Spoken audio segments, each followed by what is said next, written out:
To my right, I am joined by Kate Mayer, whom I think everybody in the room knows by now. Diana Rauner joins us from the Ounce of Prevention Fund, Sarah Kremsner from the Chicago Public Schools, and Jim Alexander from the Sprague Institute. And beginning with Kate, since your vocal cords are all warmed up already today, I wonder if you could talk a little bit about who you are, what you do, and your sort of salient thoughts on Dr. Cook's presentation.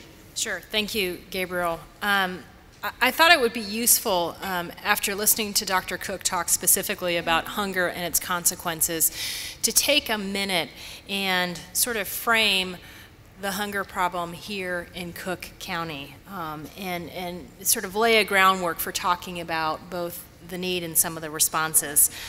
First, the headline, unfortunately, is that the hunger problem is a big problem. You heard Dr. Cook talk about poverty statistics. Again, let me just sort of give you the local story. In September, the U.S. Census Bureau released the latest poverty statistics for 2009. Nationally, 20.7% of the children in this country, about 15.5 million children, live in poverty, 1 in 5. I wish I could tell you that the story here in Cook County was a little bit happier, but in fact, it's more bleak than we see nationally. In Cook County, the number of children in poverty has increased to 22.8%. And in the city of Chicago, the numbers are even more sobering. When the latest statistics came out in September, they revealed that the number of children in poverty in the city of Chicago had increased to 31.4%. So close to 1 out of every 3 children in our city lives in poverty. With poverty statistics like that as a backdrop, understanding the link between poverty and hunger that Dr. Cook just outlined, it probably won't come as much of a surprise to everybody in this room to know that the 650 food pantries and soup kitchens that make up the network that partners with the Greater Chicago Food Depository has seen a terrific surge in the number of children that we're serving. According to our most recent survey, which was taken really before we hit the high in the current economic downturn, we know that nearly 40% of the people who are getting food from the food depository are children. That means approximately 250,000 children are getting food from the food depository. Now, if there's good news in that statistic, the good news is that we are actually reaching 250,000 children. Conversely, there are 2 troubling pieces of that. One is there are many children that we are not reaching, and I know Diana is going to touch on one of the key populations in a moment. But the second thing that's troubling to us, based on a study that we released this spring, even the children that we are reaching, we are probably not reaching as deeply or as significantly as we need to. The Food Depository did a study with Heartland Social Impact Research Center, and what we learned of the children that we surveyed, children who were in programs getting food from the Food Depository, 45% of those children had missed a meal in the last 24 hours. So again, these were children who were getting food from the Food Depository. Only 7.8% of the children that we surveyed had received their recommended daily allowance of fruits and vegetables in the last 24 hours, and only 0.7% of the children surveyed had received the recommended daily allowance of all the food groups in the last 24 hours.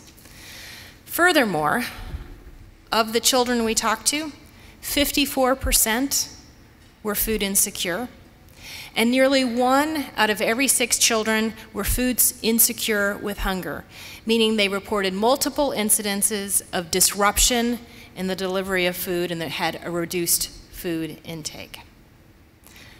And again, these are the kids that we're reaching. So, quickly, there are 2 paths of attack that we take at the Food Depository. The first, of course, is aggressively making sure that the food flows out of this building into the community where there's such desperate need. We focus that food distribution effort on 4 key areas.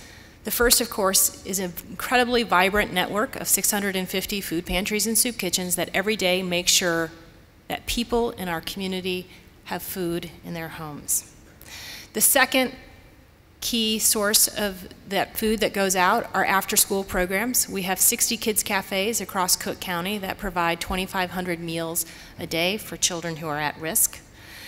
We also have programs that are specifically focused on making sure that there is food on the weekend. We partner with Chicago Public Schools and have 40 backpack sites as well as 3 school-based pantries known as Healthy Kids Markets to ensure that families throughout our region have food on the weekend.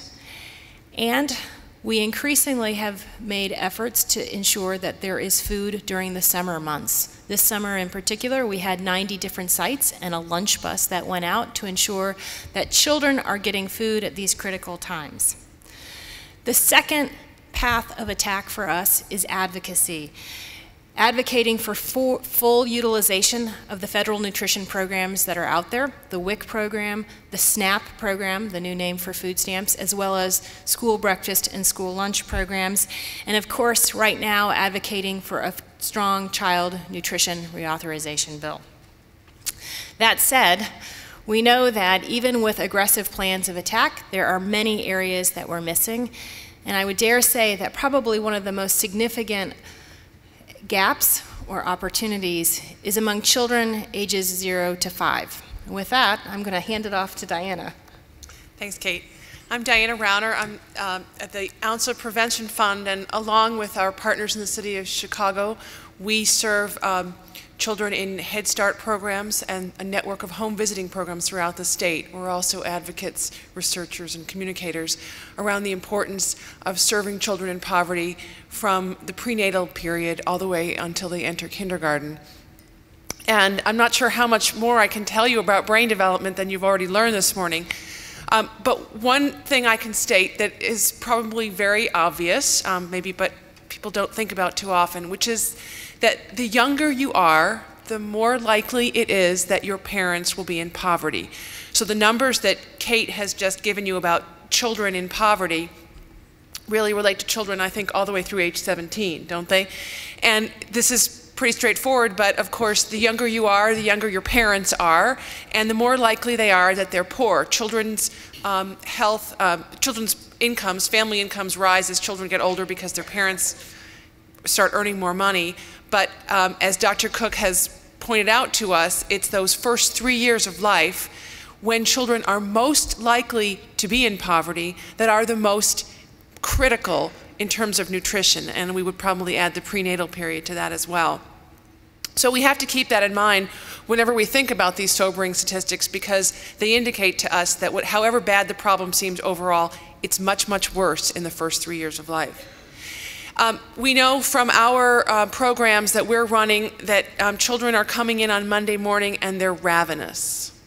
So we're serving breakfast and lunch and snacks, but we know that on the weekends a lot of our kids are not getting enough food because we can see from how hungry they are on Mondays. And I think what we want to remember about how we distribute our public dollars in this country is everyone gets to go to public school, and Sarah will talk about all the great work that we're doing to feed children once they enter public kindergarten. But the challenge is, in our country, we are woefully underserving the most at risk and the most fragile children in this country. So Early Head Start, which is our nation's best program for early education and well-being, which begins in the prenatal period and goes through age 3, serves but 2.5% of the eligible population in this country. Home visiting in this state, which is a voluntary program that reaches into the home, has trained home visitors coming into the home, again, from the prenatal period, usually through about 18 months or 3 years, reaches just about 10% of the eligible population in this state. That means that an enormous number of families that we know are out there are not receiving the kinds of supports and helps that they need in order for children to develop healthily.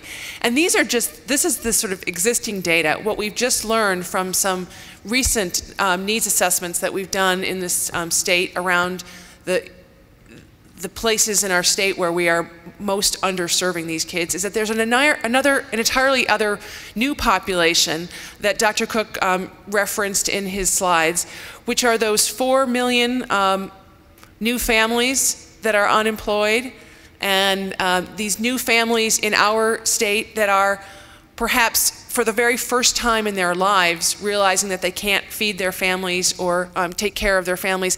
They don't actually even know where to go. And again, I want to underscore for you the isolation of young parents and of parents of very, very young children. We can't overstate the importance of reaching families in the very, very first years of life when their children are most fragile and most in need of nutrition and of all of the supports that allow them to develop healthily. And if we don't do that, then we just compound the problems that the public schools will have to deal with, because these children will enter kindergarten unable to pay attention, unable to focus and ask for help, and as Dr. Cook's research showed, cognitively impaired. And we just have to be honest with ourselves. That's what we're doing. We are allowing these children to experience environmentally created mental retardation, and there's no other way to say it.